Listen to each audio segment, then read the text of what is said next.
खबरों में बने रहने के लिए बेल आइकन दबाएं और फर्स्ट इंडिया न्यूज को सब्सक्राइब कीजिए। कांग्रेस के नेतृत्व ने हाल ही में 7 संभाग के दौरे किए और इस दौरान फीडबैक में ये सामने आया है कि सेकुलर विचारधारा के दल कांग्रेस के वोट बैंक में नुकसान पहुंचा सकते हैं। इनमें प्रमुख हैं आरएलपी, बीएसपी, आम आदमी पार्टी, बीटीपी, सीपीएम और ओवैसी की एआईएमआईएम। सरीखे दल सत्ताधारी दल कांग्रेस को इनपुट ये मिला है कि इन दलों से सेकुलर विचारधारा के वोट बिखरेंगे और इसलिए अभी से रणनीति बनाने की आवश्यकता है। खास रिपोर्ट आपको दिखाते हैं।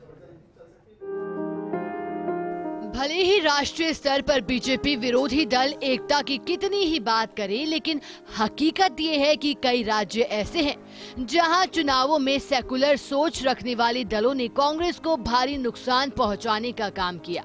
गुजरात और नॉर्थ ईस्ट बड़े उदाहरण हैं।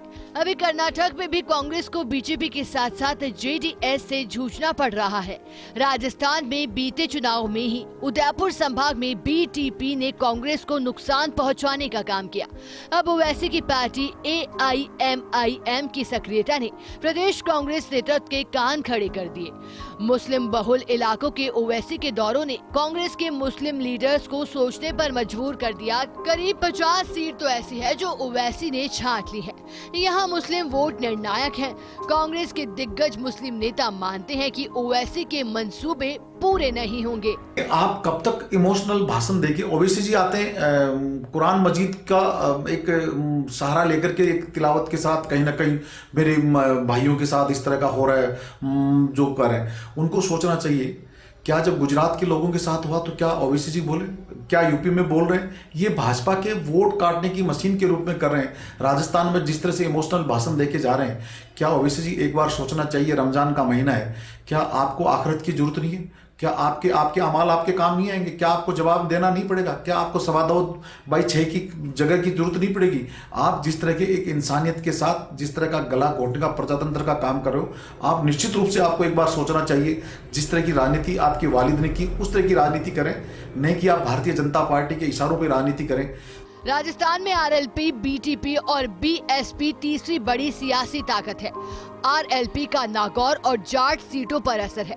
अभी उपचुनाव में आरएलपी उम्मीदवारों ने अच्छे मत लिए थे।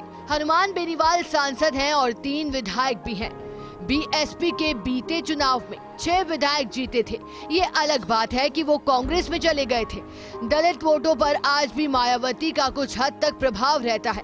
उधर बीटीपी ने 2 विधायक जिताकर ट्राइबल वोटों पर अपनी पकड़ साबित कर दी थी। आम आदमी पार्टी धीरे धीरे आकार ले रही है और दावा है कि सभी सीटों पर चुनाव लड़ने का।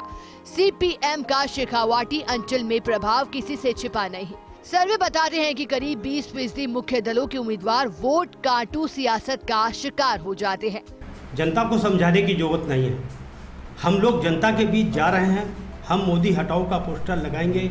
ये आवाज जैसे दिल्ली में उस दिन कोशिश की गई जब दिल्ली के अंदर ये पोस्टर लगाए गए और 131 कार्यकर्ताओं के खिलाफ एफआईआर दर्ज हुई। मोदी जी ने सोचा था कि 131 कार्यकर्ताओं की आवाज को एफआईआर करके हम जेल के अंदर डाल देंगे तो ये आवाज बुझ जाएगी। ये आवाज नहीं बुझेगी, ये देश के कोने कोने पे जाएगी। और आज आम आदमी पार्टी का जितने भी हिंदुस्तान में कार्यकर्ता हैं, हर कार्यकर्ता चौराहे चौराहे पर इन पोस्टरों को लगाएगा। हम लोग गिरफ्तारी से डरने वाले नहीं हैं। हम लोग भगत सिंह के वंशज हैं। देश को बदलेंगे और मोदी हटा, जब तक मोदी जी नहीं हटते हैं, जब तक हम लोग इसी तरह जनता को जागरूक करते रहेंगे। मुख्यमंत्री अशोक गहलोत, प्रभारी सुखजिंदर सिंह रंधावा और प्रदेश अध्यक्ष गोविंद सिंह डोटासरा ने अपने संभाग दौरों में ये इनपुट भी लिया है कि वो वोट काटने वाले दलों से कैसे निपटा जाए।